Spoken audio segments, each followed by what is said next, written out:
নমস্কার বন্ধুরা, রাধে রাধে। অনিশের চ্যানেলে তোমাদেরকে সবাইকে স্বাগতম। তো আশা করি বন্ধুরা তোমার সবাই ভালো আছে আর আমরা ভালো আছি। তো চলো তোমাদের ভালোবাসার আশীর্বাদ নিয়ে দিনটা শুরু করি। আশা করি ব্লগটা তোমাদের অনেকটাই ভালো লাগবে। স্কিপ না করে পুরো ব্লগটা দেখবে, যে যেখান থেকে দেখতেছো আমার পরিবারে জয়েন হয়ে যাও। তো সবার কাছে অনুরোধ রইল, ব্লগটা স্কিপ না করে পুরো ব্লগটা দেখবে। আশা করি তোমাদের অনেকটাই ভালো লাগবে। তো চলো, আজকে সকালবেলা আমার মা সেখানে রুটি ভাজার জন্য আর সব এলোমেলো করে রেখে গিয়েছে। আবার কিছু আটা ভাজার বাকি রয়েছে, এই দেখো। তো সবগুলো বেজে দিতে পারেনি, কারণ ওদের নাতি নাতনি সবাই কান্নাকাটি করতেছে। তো দেখো আমার ঘরের অবস্থা গিয়েছে। তো আমার মেয়েকে এখন ঘুম পাড়ায় রেখে আসলাম। তো এখন এগুলো কিছু চায়ের বাসন টাসন রয়ে গেছে, এখানে আছে, এখানে আমার ছেলে খেয়েছে, এখানে আছে, আর এখানে দেখো সবাই খেয়ে দিয়ে যার যার মতে শেষে গেল। তো আলু ভাজি করেছি, রুটি বানাইছি। তো এগুলো দিয়ে সকালে চা দিয়ে সবাই মিলে খেয়ে দিয়ে যার যার কাছে। দেখতে পাচ্ছ কতটা রোদ হয়েছে, এত গরম দিচ্ছে আর এত রোদ দিচ্ছে আর কি বলবো, বলার আর ভাষা নেই। তো দেখতেই পাচ্ছ, তো এত গরম দিয়েছে আর কি বলবো। তো সকালবেলা আমি মাথা টাথা ধুইলাম। তো আজকে যেহেতু মঙ্গলবার, আমার তো ঘট পাল্টাইতে লাগে। তো মাথা টাথা ধুয়েছি, কিন্তু চুলগুলো শুকাতে পারিনি, কারণ ভাসুরেরা বাড়িতে রয়েছে, সারাক্ষণ ঘুমট দিয়ে থাকতে লাগে, তাই আর চুল শুকাইতে পারতেছিলাম না। তো একটু শুকাইছি, এখন বেঁধে রাখলাম। আর এত গরম দিয়েছে, এখন রান্না করতে লাগবে। আর রান্নার কাছে আসলে তো জানোই কী হয়, গরমের সিজনে। কারণ ঠান্ডা সিজনে আমরা আগুন তো খুঁজে বেড়াই যে কোথাও একটু গরম পাবো, কিন্তু ঠান্ডার দিয়ে গরমের দিনে কথা ভুলে যাচ্ছে, গরমের দিনে কোথাও একটু ঠান্ডা পাবো, ওই আশ্রয় খুঁজে বেড়াই। তো রান্নাঘরে ফ্যান এখন নাই, নষ্ট হয়ে গেছে, এখনও আনা হয় নাই। আর বড় ঘরের ফ্যান আছে, কিন্তু এখানে রান্না করে আমি যে বড় ঘরে গিয়ে হাওয়া খাবো তা তো আমাদের হবে না। কেননা আমার সত্যি কথা বলতে কি, আমার গরম সহ্য হয় না। ঠান্ডাটা আমি প্রচুর সহ্য করতে পারি, কষ্ট হলো যেমন হোক, কষ্ট হলো আমি সহ্য করতে পারি, কিন্তু আমার গরম সহ্য করার মতন ক্ষমতা শক্তি ভগবান আমাকে দেয়নি। তো যখনই গরম লাগে তখন একটু ফ্যানের টুক করে খাই আসি, রান্না বন্ধ করে হলেও।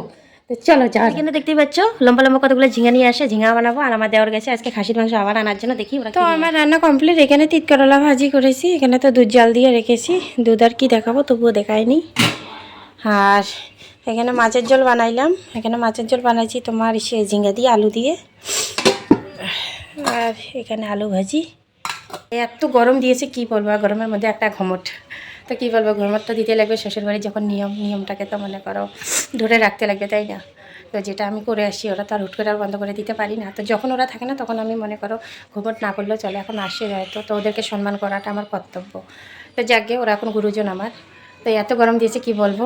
তো এরকম ঘুমট করে যদি আমি আর একটা মাস থাকি, তাহলে গোটা শরীর আমার ঘামাচি ভরে যাবে, কারণ আমি গরম একটু সহ্য করতে পারি না। তো চলো, রান্নাবান্না শেষ হয়ে গেলে আপনাদেরকে খাইতে দিব, যার জন্য ভাত বাড়বো। চলো যা যা। শুভ সন্ধ্যা বন্ধুরা, তো আশা করি তোমরা সবাই ভালো আছো। তো সবারই সন্ধ্যাটা শুভ হোক।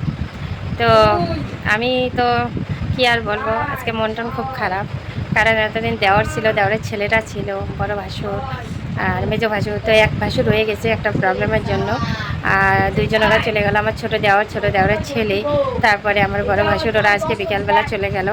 তো দুর্ভাগ্যবশত আমি তোমাদেরকে ক্যামেরার সামনে আনতে পারিনি, কারণ ওরা ক্যামেরার সামনে আসতেই চায় না। ওদেরকে একদিন বলেছিলাম, কয় না আমরা ক্যামেরার সামনে আসবো না, তুমি করো। তো যখন ওরা আমাকে আগে থেকে বলেছে যে ওরা ক্যামেরা আসতে চায় না, তাই ওদেরকে আমি আর বেশি জোর করি নেই। তো আজকে যাওয়াতে না, সত্যি কথা বলতে কি, বাচ্চাটার জন্য খুব খারাপ লাগতেছে।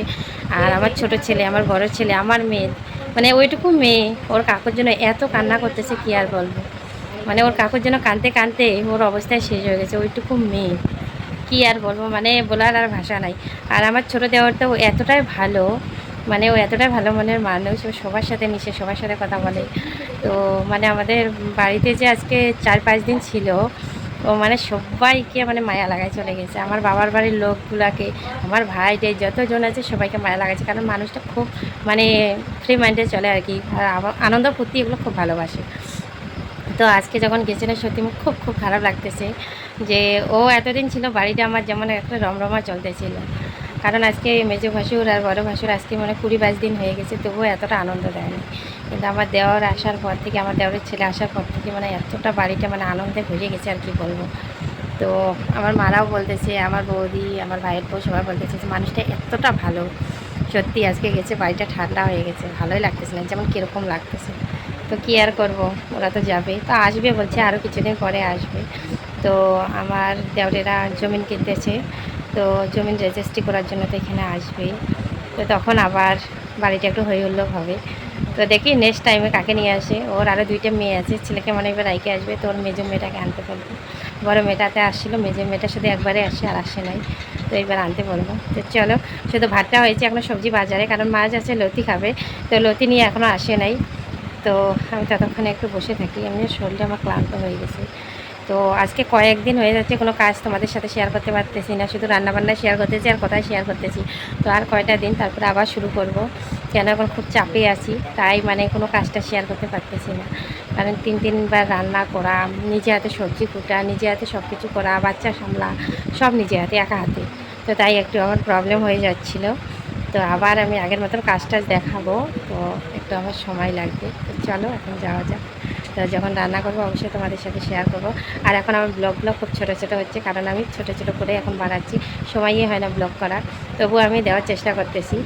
চলো বসাইছি কচুরলতি সবজি, তো এই দেখো মাছের মাথা টাতা দিয়ে, তো কাঁচা লঙ্কা দিয়ে বানাচ্ছি, তার জন্য একটু সাদা সাদা হয়ে গেছে। তো এগুলো নিয়ে আসলাম মাদের বাড়ির থেকে।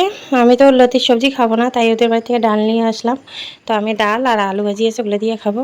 আর লতি এখনও হচ্ছে।